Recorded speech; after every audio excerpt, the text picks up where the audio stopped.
Доброе утро. На календаре 8 июня. И это утро, как и вчерашнее, как и следующие три, сегодня вместе с вами встречаем мы, Екатерина Винокурова и Павел Танин.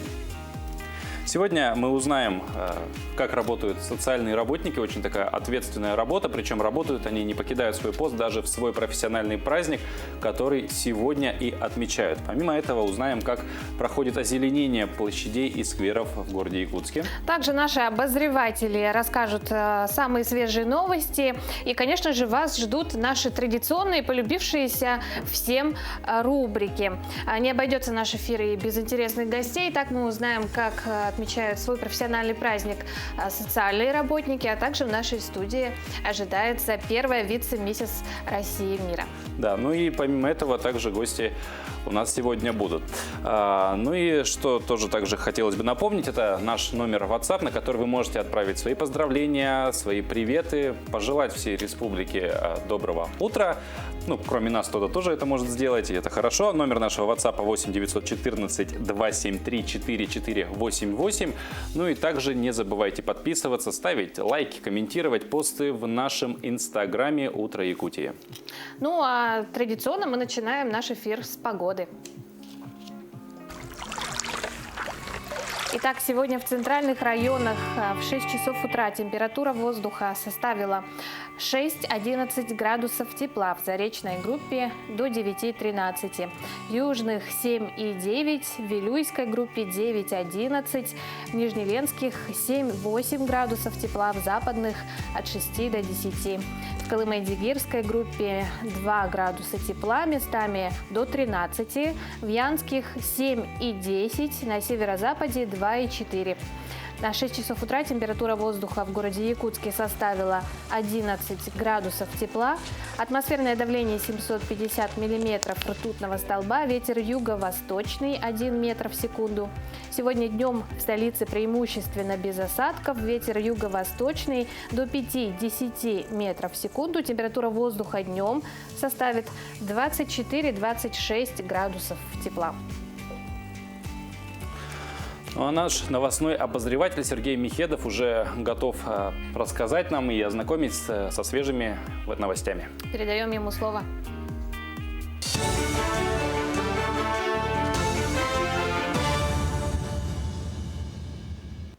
Утренний эфир продолжает выпуск новостей. В студии Сергей Михедов. Здравствуйте. Для тушения лесных пожаров в Нюрбинском и Вилюйском районах в Якутию прибыли специалисты парашютно-десантной пожарной службы из Владивостока и Хабаровска.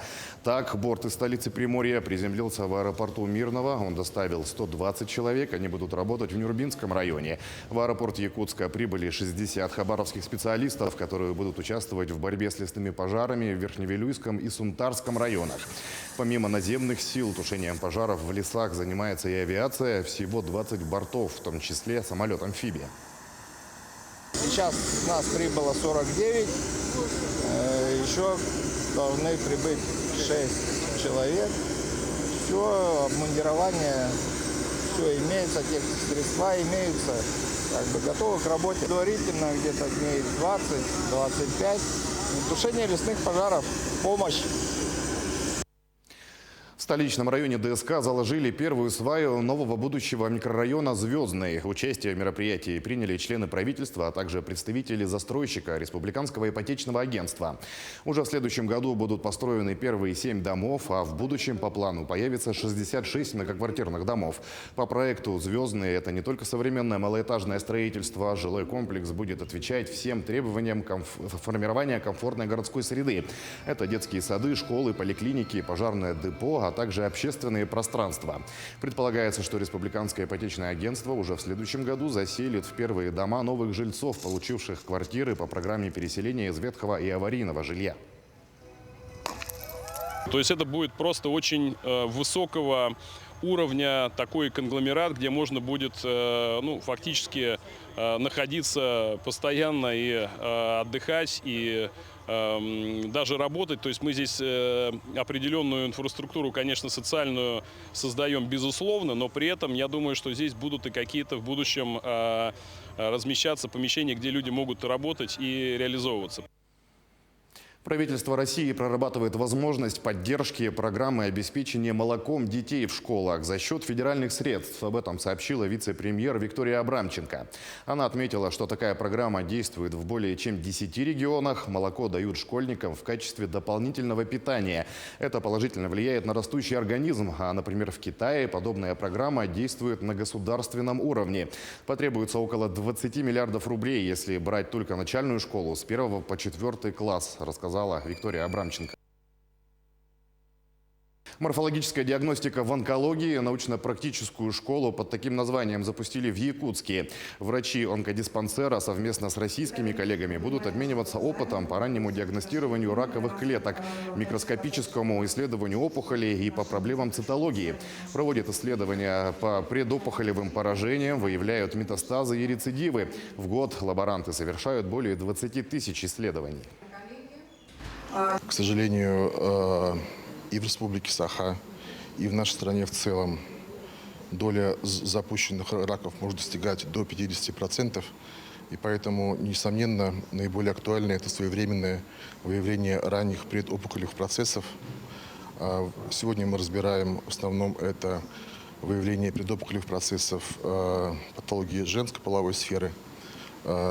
Заболеваемость раком шейки матки растет повсеместно не только в Республике Саха, в том числе и в Российской Федерации, связано в основном с тем, что существуют некоторые проблемы в ранней диагностике предопухолевых процессов.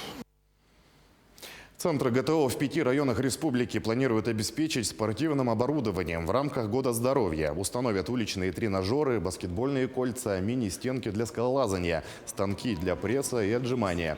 Эти площадки не имеют ограничений по возрасту и будут доступны для всех жителей районов. В Якутии действуют 42 центра тестирования нормативов комплекса ГТО, из которых 22 в районах республики, в том числе 13 в арктических районах. Отмечается, что в случае ухудшения эпидобстановки в республике до конца года планируется проведение студенческой лиги по волейболу, настольному теннису и мини-футболу. К этой минуте у меня вся информация. Увидимся чуть позже. Еще полезная информация уже для жителей города Якутска, конкретно для жителей 162-го квартала этого замечательного города. Сегодня в квартале пройдет промывка магистральных сетей водоснабжения. В связи с этим с сегодняшнего дня с 10 часов вечера до завтрашнего дня 6 часов утра у потребителей не будет воды. Ну, как я уже сказал, связано это с промывкой и дезинфекцией водопровода. Это был обзор от Павла Танина. Спасибо, Павел. Ну а наступило время для утренней зарядки. Скорее поднимаемся с диванов, с кроватей и начинаем. Доброе утро. Меня зовут Павлова Светлана. Я главный тренер спортивного клуба художественной гимнастики «Сардана». Сегодня мы проведем разминку, который может повторить любой у себя дома. Упражнения будут легкие. Итак, начинаем. Готовы. Руки на пояс. И релеве. И раз. И два. И три. И высокий полупалец 4. И 5. И 6. И 7. И 8. Наклоны вперед. Голова. И я. Раз. Два назад. 3 в сторону. 4. 5. 6. 7. 8. Еще раз. 2. 3. 4. 5, 6, 7, 8. Повороты головы направо. И я. Раз. Через низ влево. 2, 3, 4. И 5, 6, 7, 8. Хорошо. И руки в сторону. Поехали. Наклоны в сторону. И раз, 2. Через низ 3, 4. И 5, 6, 7, 8. Еще раз. 2, 3, 4 и 5. 6, 7, 8. Наклоны вперед, пор-де-бра. И раз, назад, 2. И 3, 4. Ниже. И 5. Одинаково. 6. И 7, 8. Хорошо. Выпады направо. И готовы. Руки на пол. 90 градусов. Колено прямое. И раз, 2, 3, 4, 5, 6, 7, 8. Еще раз. 2, 3, 4, 5, 6, 7, 8.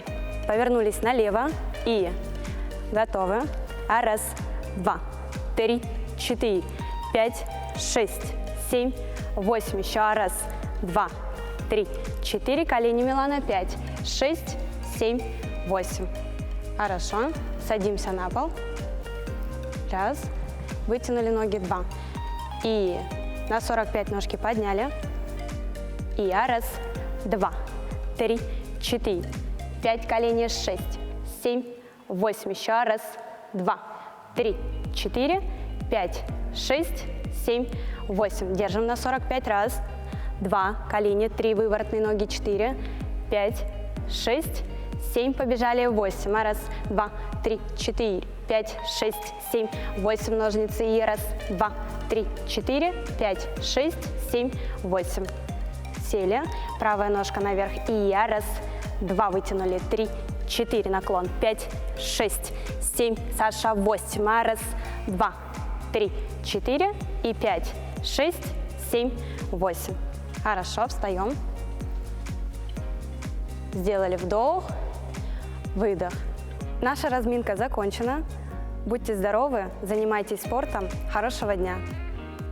Итак, мы готовы встречать сегодняшний день. Мы размялись, зарядились бодростью. Между тем, сегодня в России отмечают День социального работника. Это люди, работа которых дарит заботу и тепло тем, кто в этом нуждается. Мы от всей души поздравляем всех причастных с этим праздником. А какие еще даты и события отмечаются 8 июня, мы узнаем прямо сейчас.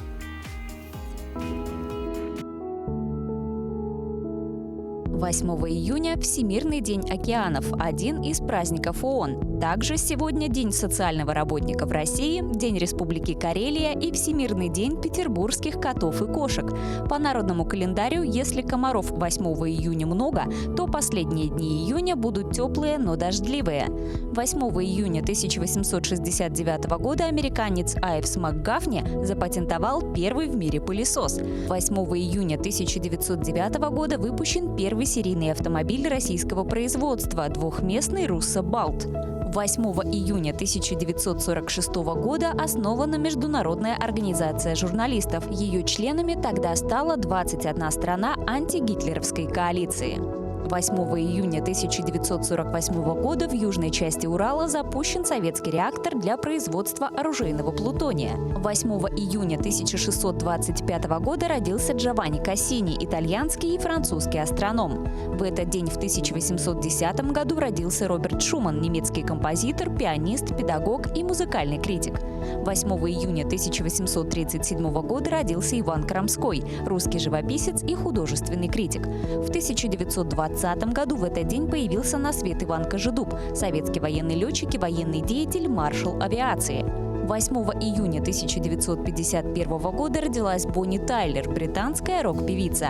Именины в этот день празднуют Александр, Георгий, Давид, Егор, Елена, Иван, Карп, Макар и Юрий.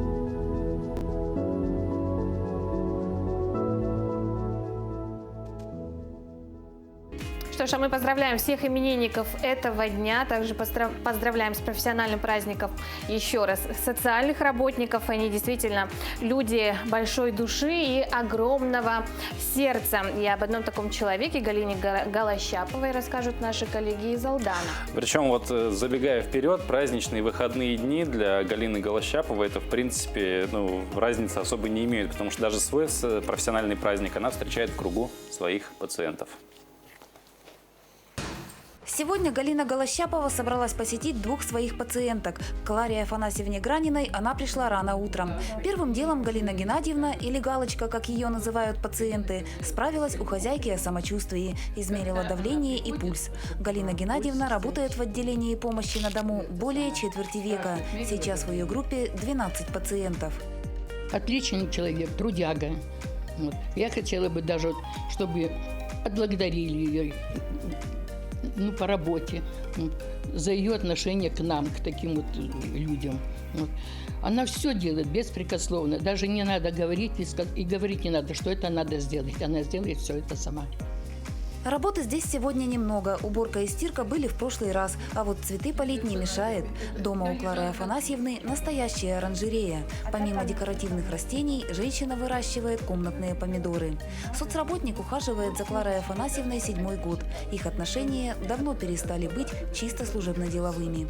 У нее есть копия паспорта, все, чтобы не делать лишних движений, этих ходок. Вот, ее же тоже нужно понять, что у нее работа, и не одна же я у нее. Попрощавшись с Кларой Афанасьевной, Галина Геннадьевна отправилась ко второй своей пациентке. У Нины Афанасьевны Лесковой запланирована помывка окон. Но сначала нужно сходить в магазин, купить кое-какие продукты. Заодно Галина Геннадьевна просмотрела лекарства. Некоторые препараты Нина Афанасьевна принимает постоянно, и запас следует пополнять регулярно. Прекрасный человек. Побольше бы таких в соцзащите, чтобы было хороший. Она умница. Она хоть что мне сделает, хоть что я попрошу дома. Даже вот по мелочам. Все-все. Хоть лампочку вкрутить, хоть батарейку заменить, хоть что. Молодец она. Я ей очень благодарна. В отделении помощи на дому Алданского управления соцзащиты числится порядка 200 пациентов. Уход за ними осуществляет 21 социальный работник. Милосердие, чуткость и умение принимать близко к сердцу проблемы другого человека – таковы профессиональные качества соцработников. Хорошие, очень хорошие. Вот я говорю, ко мне двое ходило, вот Лариса и Маша. Вот, больше не было никого другого. Тоже не надо, несмотря что у них свои подопечные, вот, но они также в неделю один раз приходили там продукты получить, полы помыть. Порой подключают и мужей своих, и детей, потому что нужна не только женская помощь, но и порой мужская. У соцработника нет понятия рабочего дня и стабильных выходных. Пожилым людям помощь может потребоваться в любое время. Помимо ухода за постоянными подопечными, сотрудники откликаются на разовые просьбы граждан, не являющихся пациентами отделения. Татьяна Вахнина, Георгий Баранов, Алдан. Мы напоминаем, что сегодня в России отмечают День социального работника. В Якутии в этот день свой профессиональный праздник празднуют 4000 человек примерно. Да, и сегодня в нашей студии в связи с этой датой председатель Союза социальных работников Якутии Наталья Николаевна Пахомова. Наталья Николаевна, доброе утро. Доброе с праздником. Утро. Спасибо. Вот, наверное, самый главный вопрос, да, социальные работники – это, в принципе, люди, которые всегда работают в прямом контакте с населением. Вот прошлый год, вероятно, очень большие коррективы в эту работу внес в связи с пандемией. Вот как справлялись, как, может быть, перестроилась работа в новых условиях? Да, действительно, целый год мы работали, ну и все жили и работали. Для нас в очень трудных условиях. Но несмотря на это, наши коллеги, социальные работники, в силу своей профессиональной деятельности, наравне с медиками работали на передовой. Конечно, спустя год можно анализировать нам самые сильные стороны, возможные слабые стороны. Без этого, как говорится, невозможно и продвижение, и развитие социальной службы. Конечно, было очень тяжело.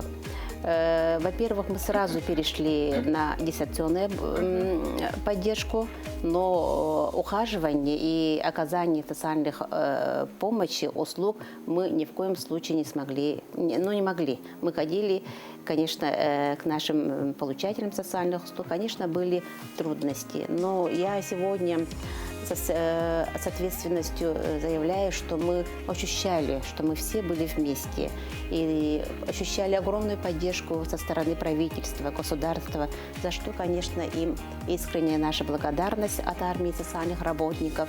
Без их поддержки, без понимания трудностей нашей работы, конечно, не было бы такого успеха, который мы на сегодня считаем, что есть. Да? Конечно, моральной стороной трудностей были психологическая поддержка. И прямо с первых дней мы с нашим Министерством труда и социального развития на общественных началах уже в марте месяце открыли и подключились к поддержке наших социальных работников. Целый ряд психологических циклов, мы их провели за год, около 30 таких циклов. Это практическая наша работа, где мы старались предотвратить профессиональное выгорание, поддержать психологическое состояние, ментальное здоровье наших коллег. Конечно, это тоже дало наши плоды.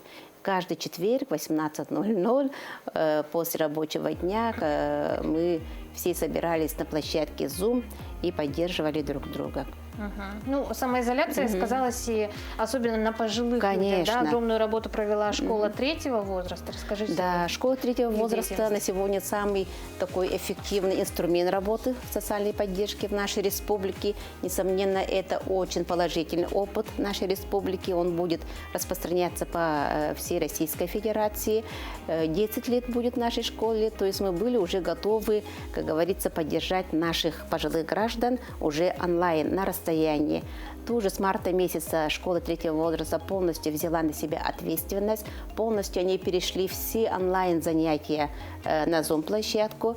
Это плюс наши бабушки не были одиноки, плюс поддержка, и плюс, конечно, они уже освоили те навыки, которые мы учили компьютерной грамотности. Конечно, это школа третьего возраста на сегодня делает такую работу, уже поле спахано, как говорится. Мы дошли до каждого пожилого гражданина, до каждого человека. Это связь между населением и властью. Вот сегодня у нас, в честь праздника, как правило, во все профессиональные праздники происходит вручение каких-то наград, особенно профильных. И сегодня, я знаю, вручается знак милосердия. Он учрежден как раз ко дню соцработника и Союзом социальных работников. И кто трудился в период пандемии, его вручают. И сегодня одними из первых получают, естественно, его... Якутяне, да? Конечно, Якутяне. конечно. Сколько человек? Ага, я с собой взяла этот знак. Конечно, мы не могли показать, наверное, оператора нашего. Мы не могли, как говорится, не обозначить героические наши будни наших работников, их веру, их поддержку, их преданность труду и общественный Союз социальных работников и педагогов Российской Федерации во главе нашей президента Антонина Николаевна Дашкина учредили вот такой красивый знак милосердия. И сегодня, конечно, тоже по всей России будут вручены эти знаки, и Якутия будет получать эти знаки. Сколько якутян получит? У нас получат около 1000 человек, которые непосредственно работали во время пандемии на красной зоне, и наши социальные партнеры, которые, конечно же, были вместе с нами и поддерживали нас. Очень красивый знак. Мне особенно нравится эта верхняя часть в виде вроде бы флаг России, но при этом не просто прямое, какого-то задора добавляет, что ли, позитива. Наталья Николаевна, у вас есть возможность сегодня поздравить с профессиональным праздником своих коллег. Пожалуйста. Я поздравляю своих коллег, целую армию социальных работников Республики Саха-Якутия с нашим замечательным днем. День, когда мы можем в открытую благодарить друг друга, слова благодарности, нежные слова друг другу посвятить и, конечно же, обозначить наши будущие цели, как мы должны развиваться, как мы должны улучшить жизнь наших горожан. И, конечно же, я хочу сказать, для нас моральной нагрузкой была и то, что в прессе всегда бывают такие публикации, которые принижают нашу профессию, имидж социальной работники. И хотелось бы, чтобы пресса, средства массовой информации побольше рассказывали героические будни, каждодневный труд и преданность наших социальных работников. Потому что это все-таки, я считаю, что каждый гражданин должен знать действительную ситуацию, и каждый гражданин должен помогать обществу, приносить пользу обществу. Поэтому на сегодня социальные работники, конечно, являются связующим звеном между государством и согражданами. И я желаю, чтобы наши коллеги всегда были здоровыми, не унывали. И, конечно же, все то, что вы делаете добро, вам вернулось обязательно. Спасибо, Наталья Николаевна. И мы вам в том числе желаем добра. Спасибо за вашу работу. С праздником еще раз. Спасибо. Ну и также, конечно, поздравляем всех, опять же, причастных, о чем мы говорили. Да, если вы хотите присоединиться к поздравлениям, можете написать на наш WhatsApp номер, который видите сейчас на своих экранах. Да, ну а мы продолжаем. Нет ничего хуже, когда болеют дети. Тем не менее, мир не без добрых людей, которые делают все для того, чтобы, находясь в больнице, дети сильно не переживали, не стрессовали, ну и, в принципе, были наполнены радостью. Да, и на помощь приходят игрушки, которые как раз-таки помогают на пути к выздоровлению. В больницах также создаются специальные центры для маленьких пациентов, чтобы они не отставали от школьной программы, и им было чем себя развлечь. Об этом центре расскажет наша коллега Полина Долинская. Ребенок наполняет жизнь взрослого яркими красками и верой в чудо. Но когда маленький человек, делающий свои первые шаги по тропе жизни, сталкивается с трудностями, в силах взрослых помочь ему оставаться храбрым и победить любые болезни. Вот уже 12 лет компания «Мейтан» своим благотворительным проектом «Жизнь одна» помогает маленьким пациентам детских больниц быстрее проходить реабилитацию. Реабилитация детей предусматривает комплексное лечение, в которое включается медицинская реабилитация и психолого-педагогическая, потому как это длительные хронические заболевания и, как правило, страдает множество систем у ребенка. А эта комната как раз психологическая настроенность, поэтому дети, начиная играть в этой комнате, они не забывают о своих состояниях. Посещение больниц – занятие не из приятных как для взрослых, так и для детей. Но стоит отметить, что наличие таких игровых комнат значительно снижает уровень стресса маленьких пациентов и их родителей.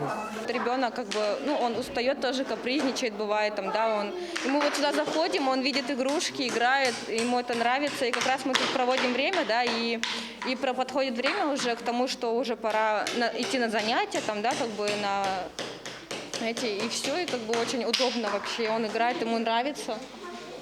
На сегодняшний день, благодаря компании «Мейтан», по всей России открыты 36 комнат детской реабилитации, а в самом Якутске эта игровая комната уже вторая. Мы открыли целью то, что наша республика, не только республика, да, вся наша планета, наши дети, все были здоровы. Это моя мечта. «Мейтан» навстречу мечте, мечты сбываются, наша мечта сбылась. Наконец-то у нас в республике Саха-Якутия по всему региону, по всей стране сейчас открываются такие большие, огромные разные кабинеты, не только вот игровые кабинеты, да, у нас еще есть физкультурно-лечебные кабинеты открываются, да, разного от 3 до 18 лет, разные категории открываются такие игровые комнаты. Кроме этого, игровые комнаты оснащены развивающими игрушками, которые помогают малышам совершенствовать навыки, такие как мелкая моторика, тренируют память, внимание, знакомят с понятием формы и размера предметов. То, что наполнена эта комната именно теми предметами, которыми нужно работать именно руками, включая логическое мышление, при помощи специалистов по эрготерапии, это даст больший толчок к тому, чтобы родители больше общались с детьми, для того, чтобы у них было совместное времяпрепровождение в большей степени, чем в домашних условиях. Благотворительный проект «Жизнь одна» наполняет дни, проведенные малышами в больницах, яркими положительными эмоциями, так важными для скорейшего выздоровления. Ведь главная награда – это улыбки детей и их родителей. Полина Долинская, Григорий Хлопков, Якутск. Доброе утро! Вы смотрите программу «Утро Якутии». Сегодня 8 июня, день недели вторник. Катерина Винокурова, Павел Танин. Приветствуем вас. Встречаем вместе с вами утро. И вместе с нами сегодня на связи у нас наш новостной обозреватель Сергей Михедов, который ознакомит нас со свежей информацией.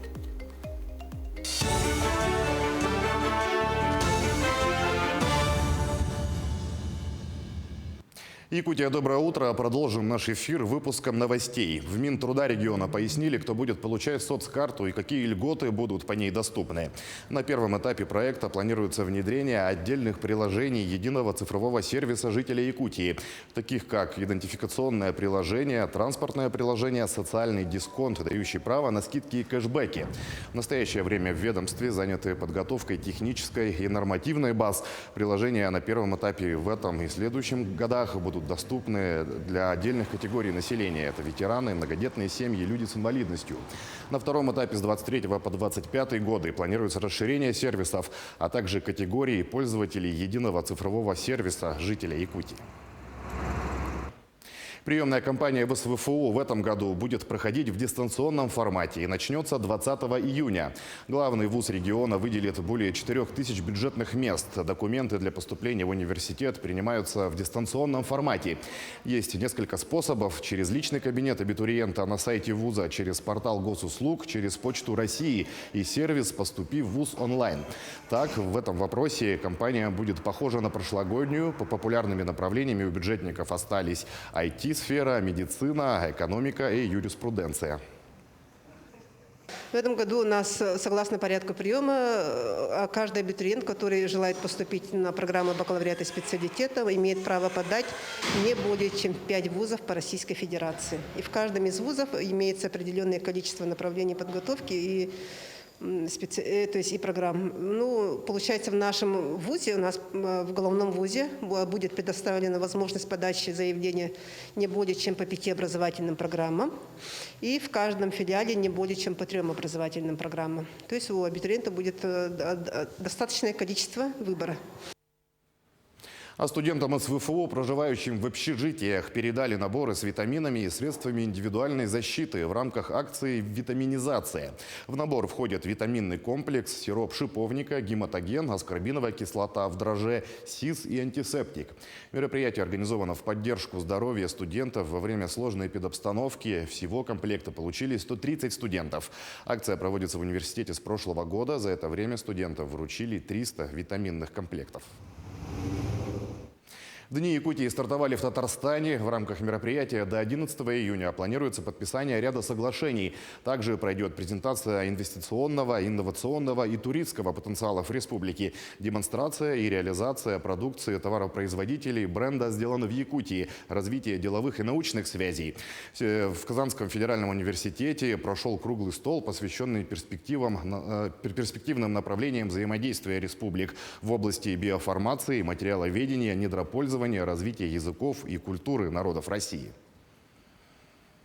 Теперь о спорте. Предолимпийский чемпионат мира по дзюдо стартовал в Будапеште впервые после включения этого вида спорта в олимпийскую программу. Соревнования проводятся в один год с играми.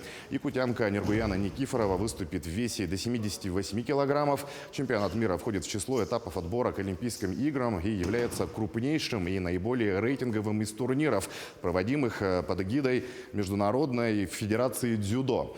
Чемпионы мира в индивидуальных состязаниях получают по 2000 очков в мировом рейтинге, серебряные призеры по 1400, бронзовые по 1000 очков. Это больше, чем за победу в любых других состязаниях. Якутские стрелки произвели настоящий фурор на 54-м чемпионате Европы по спортингу. Он завершился в Подмосковье. Участниками турнира стали более 240 стрелков из 10 стран Европы. Главным героем чемпионата стал якутский спортсмен, мастер спорта России, неоднократный чемпион страны по дуплетной стрельбе Николай Кобяков из Кобейского улуса. Якутянин выбил 182 мишени из 200 возможных и завоевал золотую медаль в абсолютном первенстве. Чемпион мира и Европы Аял Макаров, поразив 180 тарелок, занял в итоге почетное 3-е место. Обладателем серебряной медали стал титулованный стрелок из Венгрии Андрес Черданелли. Еще один ведущий стрелок из Якутии Игорь Егоров вошел в десятку сильнейших. Мы следим за развитием событий. Оставайтесь с нами. Спасибо, Сергей. Ну а мы также поделимся хорошими новостями. Израильский сафари-парк в городе Рамат-Ган в воскресенье объявил о том, что на свет появился детеныш носорога. Новорожденного заметили в тот же день рядом с 11-летней самкой Рианной, которая стала матерью в 3-й раз. Зоопарк будет следить за их здоровьем и безопасностью матери и детеныша, сообщили в питомнике. Несколько недель звери будут находиться в специально отведенной зоне. Когда малыш окрепнет, он присоединится к своим собратьям в отделе африканской саванны, сообщили смотрители. Полвека назад на планете оставалось всего 2250 особей белого носорога. Сейчас их численность выросла в 10 раз. И хотя в настоящее время этот вид не классифицируется как исчезающий, по данным Всемирного фонда дикой природы, он все еще сталкивается с угрозой браконьерства. Животные стали жертвой суеверия о чудодейственной силе рога, который использовался в народной медицине. Ну а русский язык не перестает нас удивлять своим разнообразием, многогранностью. Всего лишь одно слово в нем может обозначать совершенно разные понятия. Да, и об этом слове мы как раз сейчас узнаем из нашей традиционной рубрики «Говорим правильно». Доброе утро, уважаемые телезрители! Слово «пост» в русском языке, которое было заимствовано не так давно, имеет омонимы.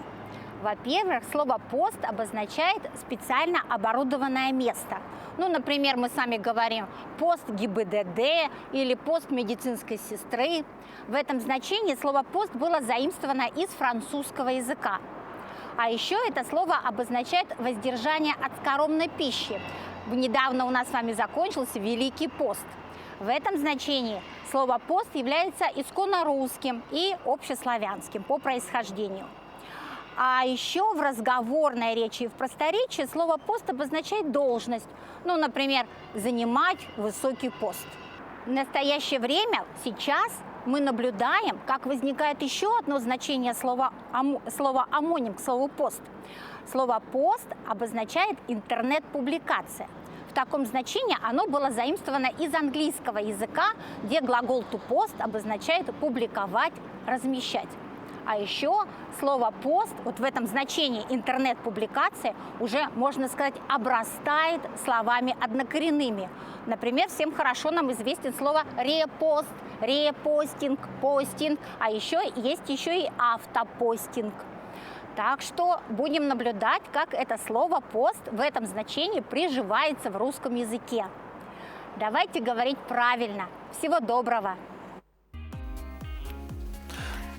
Слова, собственно, они собираются в предложения в целые тексты, и в мире миллиарды книг, которые из этих предложений, абзацев составлены. Да, всех их прочесть, конечно, не получится, но пропустить что-то интересное, не пропустить что-то интересное помогут наши гиды в книжном мире, сотрудники Национальной библиотеки. Доброе утро. Олег Рой – российский известный писатель и сценарист, член Союза писателей России и Европы, обладатель Золотого рыцарского креста доблести и чести. Олег Рой при рождении Олег Резепкин. Появился на свет 12 октября 1965 года в городе Магнитогорск. Окончив педагогический институт и проработав некоторое время директором школы-интернат, решает эмигрировать в Швейцарию, где прожил более 10 лет. Именно на эти годы пришелся его дебют в литературной среде. Первым романом, вышедшего из-под пера Олега Роя, стало произведение «Зеркало». Но сегодня речь пойдет о другом его романе, который называется «Тот, кто стоит за плечом». В этой психологической прозе затронуто много современных и актуальных проблем. Я бы посоветовала родителям дать прочесть эту книгу выпускникам, поскольку здесь затронуты такие темы, как ответственность, тема выбора, любви и других зависимостей. Книга сложная, заставляет о многом задуматься, но при этом читается очень легко. Книга о любви, верности, дружбе, предательстве, жизни и смерти, о взаимоотношениях взрослых детей.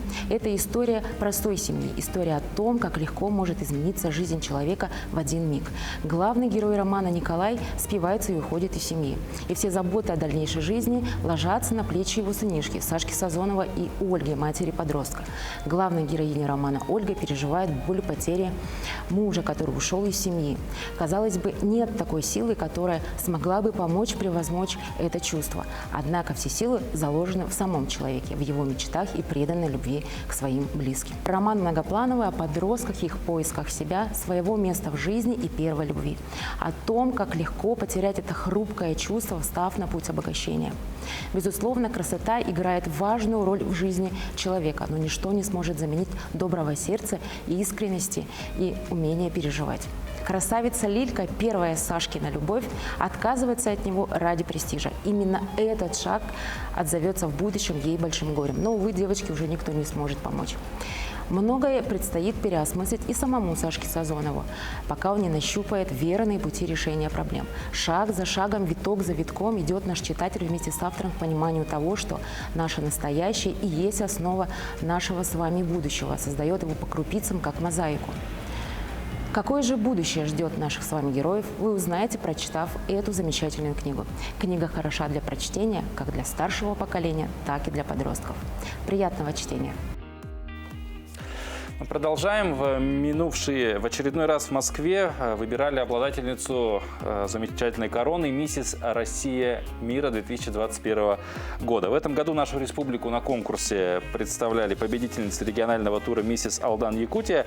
И сразу две девушки стали обладательницами корон. Маргарита Максимова победила в номинации «Миссис Классик», а в основном конкурсе первой вице-миссис стала Марина Иванова.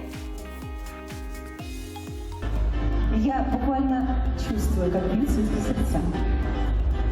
Первая вице-миссис России мира 2021 Мария Иванова.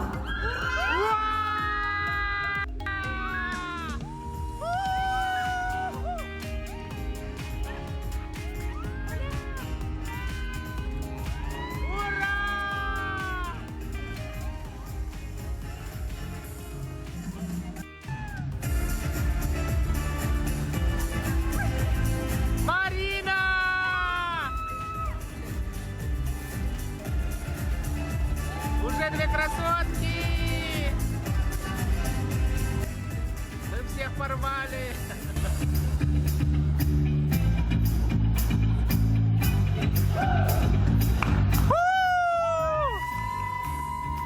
И Марина сегодня в нашей студии. Марина, доброе утро. Поздравляем вас с очередной победой, с короной. Поделитесь своими впечатлениями от поездки, от конкурса в целом. Доброе утро. Спасибо большое за поздравления. Ой, от конкурса только одни положительные эмоции. Все пролетело с невероятно большой скоростью. Это был большой праздник именно красоты. Было очень волнительно, и физически было тяжело. Было очень много репетиций, мало спали, много готовились, занимались, да. Было также и физически, и психически было тяжело тем, что волновались за себя, волновались, как же мы представим нашу республику, да. Не хотелось никого подвести, вот. Но все прошло замечательно. Все мы очень старались, чтобы этот праздник именно был таким красивым. Но на видео мы слышим, как кричат люди, да? Это ваша поддержка? Кто с вами? Да, мы ездили в Москву большой командой. Во главе у нас был наш региональный директор конкурса, это Василий Афанасьев. Также представитель Салдана, да, нас, которая готовила непосредственно, это Бочкарева Антонина. Она также участвовала в прошлом году в этом конкурсе «Миссис Россия мира». И мы девушки, да, Маргарита ездила с нами, Максимова представляла Якутск. И мы Салдана, 3 девушки, 3 участницы предыдущего этапа алданского ездили на конкурс. Арина, Аня и я. Сколько в Алдане красивых девушек. Да. Вот, конечно же, такая поддержка, она, естественно, помогает так или иначе побороть волнение, но все-таки конкурс такой большой, и понятно, что это сцена, фактически, ну, это российская сцена, это масштаб, явно да? волнительнее, чем выходить в Алдане на сцену. Как еще удалось побороть волнение? Было ли вообще это волнение? Волнение, конечно, было. Но хочу сказать, что в Алдане, можно даже, было волнительное, потому что это был мой первый опыт вообще выхода на сцену именно на каблуках, в платьях, да. Именно волнение легче было побороть тем, что уже был опыт в Алдане, то есть мы уже это через себя все прочувствовали, коленки дрожали, скулы тряслись, не без этого. В Москве тоже было очень волнительно. Было волнительно даже не за себя, а за Якутию, да, то, что мы представляем не только себя, да, как в алданском конкурсе, а то, что именно республику нашу. Представляем республику, да. Ну и, конечно же, 81 участница со всех регионов, самые красивые мамочки, да, приехали на этот конкурс показать себя, поэтому все волновались. И вот в этом волнении, можно так сказать, все мы там плавали. Ну, нам интересно с вами познакомиться поближе, что из себя представляет первая вице-миссис России, да? Расскажите о себе подробнее. Да. Меня зовут Иванова Марина, мне 33 года, я родом из города Нерюнгри, окончила там гимназию, поступила в Красноярск, училась в Красноярске, где познакомилась со своим супругом. Супруг у меня из Сунтар. Сейчас мы живем и работаем в поселке Нижний Куранах Алданского района. У нас 2 дочери, 7 лет, и вот еще годика нету, 10 месяцев будет на неделе. Наверное, как мама. Ну да.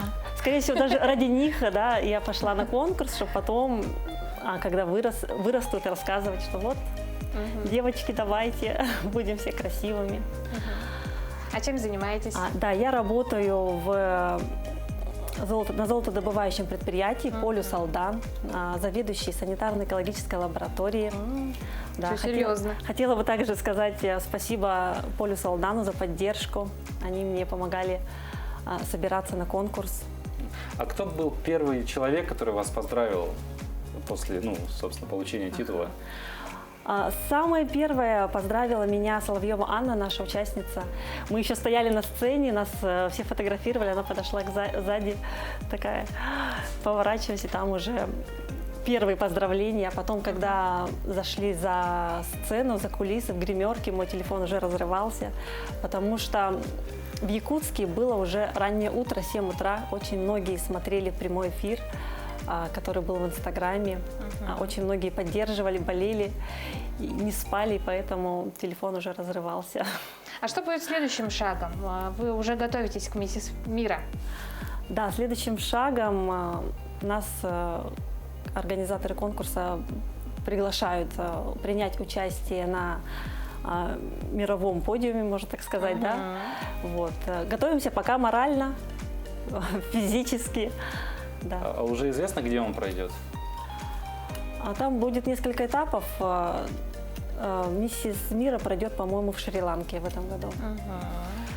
Вот в завершении, может быть, могли бы что-то посоветовать, или вот опять же у вас 2 дочки растет, может быть, в будущем они захотят принять участие в подобных конкурсах, другие девушки, что бы могли посоветовать тем, кто хочет тоже побороться за титул? Ну, в первую очередь я хотела бы сказать, что никто вот так вот не планирует, да, вот я должна победить, да. В первую очередь это конкурс для того, чтобы нам самим раскрыться, женщинам, показать себя, узнать себя с другой стороны, да. Поэтому я хочу пожелать девушкам, которые, может быть, где-то в глубине души тоже хотят участвовать, не бояться ничего, идти на конкурс, бороть свои страхи, свои комплексы, да, в первую очередь. Не стесняться, раскрываться, все получится обязательно. Спасибо вам, Марина. Еще раз поздравляем вас. Спасибо. И также вам желаем успехов, побед дальнейших. Приятно, когда девушки не только красивые, но и умные. Это просто великолепно, я считаю. Ну а мы тем временем от красоты переходим к другой красоте, но уже, как правило, цветочной. Каждый год Якутск преображается, на смену снежным сугробам приходят цветочные клумбы, но чтобы преобразить один сквер или площадь, нужны десятки рук. И каждый год такие руки находятся. О том, как в столице проходит озеленение, смотрите в нашем следующем материале. Цветы – одно из главных украшений столицы. Цветники и клумбы можно встретить в парках и скверах, на городских площадях, улицах и во дворах. В Якутске высадка цветов уже началась. Каждые выходные специалисты ботанического сада занимаются украшением нашего города. На первый взгляд может показаться, что высаживать цветы в грунт – не такое и сложное занятие. Но, как оказалось на практике, на озеленение одной площади может уйти целый день. Работы по цветочному оформлению столицы начинаются после того, как в городе устанавливается стабильно теплая погода. Несмотря на то, что в этом году лето припозднилось, все работы будут выполнены в срок. Подготовку мы уже начали давно, уже месяц назад. Цветы берем у крестьянско-фермерских хозяйств. Сначала подготовка земли, потом сбор бригады. Сегодня на площади Орджоникидзе должно быть посажено 5000 цветов на этих клумбах. И вот на клумбах возле фонтана. В помощь цветоводам была сформирована бригада волонтеров. Многие девочки впервые попробовали себя в роли агрономов. После такого у меня появится очень большой опыт. Я пойму, что нельзя наступать на газоны, да и вообще сейчас я попробую поработать и понимаю, что это довольно сложная работа. Я думаю, что все ребята, которые живут в республике, должны уметь садить. Это просто глаза радует, когда вот проходишь мимо и смотришь, что цветы все посажены по узору, все красиво, витает аромат по воздуху. Дизайн столичных клумб разрабатывается в соответствии с концепцией и художественным решением цветочного оформления. Каждая из украшенных площадей будет уникальна. Гости и жители столицы смогут насладиться яркими красками города в течение всего лета. Полина Долинская, Семен Семенов, Якутск. А мне вот все-таки нравится наше озеленение в Якутии. Оно такое необычное, а такое, ну, свое, родное, да? Ну вот помимо озеленения, да, деревья, я себя недавно сам на мысли поймал, что вроде вот у нас зима такая вся серая, белая, а потом бац, как по щелчку, и даже просто уже деревья. И разноцветные петунии. Да, и даже без петуний просто зелень появляется, разные деревья у нас растут. Да, кстати, в прошлом году был такой даже, по-моему, эксперимент, да, впервые в Якутии, по-моему, посадили табак, насколько я поняла, на площади Ленина, такой высокий, длинный, возле скамеечек. Все фотографировались, это стало прекрасной фотозоной для многих горожан и гостей. Ну, в принципе, летом озеленение, деревья, кусты. Но, опять же, какие запахи появляются, когда да, вот столько цветов, и ну, это прекрасно. Кстати, главное не болеть коронавирусом, я считаю, потому что запах у некоторых пропадает. И, кстати, Кать, ты вчера получила прививку, первый компонент. Да. Я думаю, наши постоянные зрители об этом знают. Чувствую я себя отлично, если тебя это волнует. Немножко болит рука, вот когда вот так вот поднимаешь, да, область укола, она немножко побаливает. Ну, это понятно, потому что внутримышечно, да, мы получаем вакцину. А так, в целом, состояние отличное. Я поспала днем, но немножко не поняла, это от того, что я не выспалась, или от того, что была какая-то слабость, но скорее первая.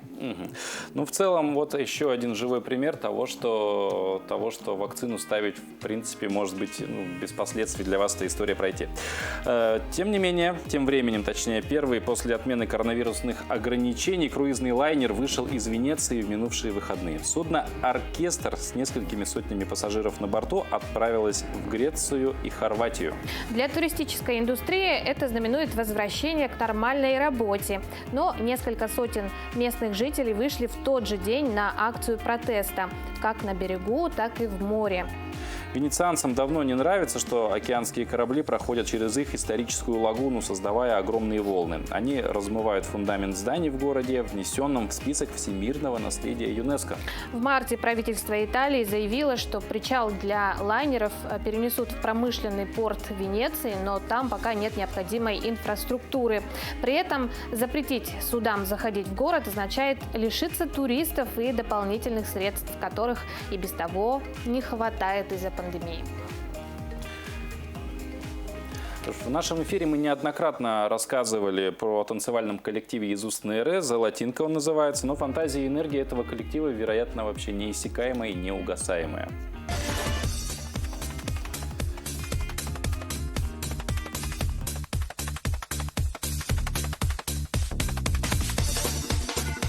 На фоне потрясающих Аймиконских гор.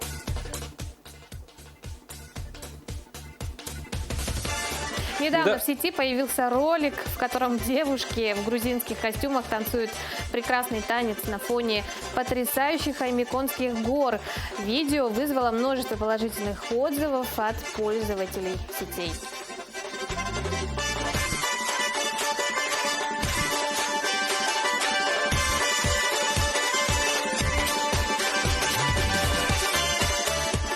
Мы очень любим и гордимся нашим родным Аймиконием, нашей Уст-НР. И когда тебя окружают такие великолепнейшие пейзажи, конечно же, это сподвигает на съемки различных роликов. И нам, несомненно, очень приятно, что наши ролики вызывают такой шквал эмоций и очень нравятся пользователям интернета. У нас в ансамбле занимается очень много разных народностей, как, собственно, и наша многонациональная республика. И хочется сказать, что танец – это вид искусства, который объединяет и сплачивает. В нем нету какой-то одной определенной нации. Нам нравятся любые танцы. У нас в репертуаре танцы различных народов мира, в том числе и кавказские. На такой танцевальной ноте мы сегодня завершаем наш эфир. 8 июня, напомню, на дворе. Вторник, уже завтра середина недели, а там и до пятницы рукой подать. Да, чего мы очень ждем, да? Желаем вам сегодня обязательно отличного настроения, плодотворной вам работы, успешной сдачи экзаменов, кто сдает, ну и завершение вторника очень Еще раз, я думаю, Хорошего. имеет смысл поздравить всех работников социальных работников. Сегодня профессиональный праздник у них. Ну и завершить хотелось бы сегодняшний эфир опять переместиться в горы Аймиконья.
Особо охраняемые природные территории – наше природное богатство. Это дом для многих видов животных и растений. Лесные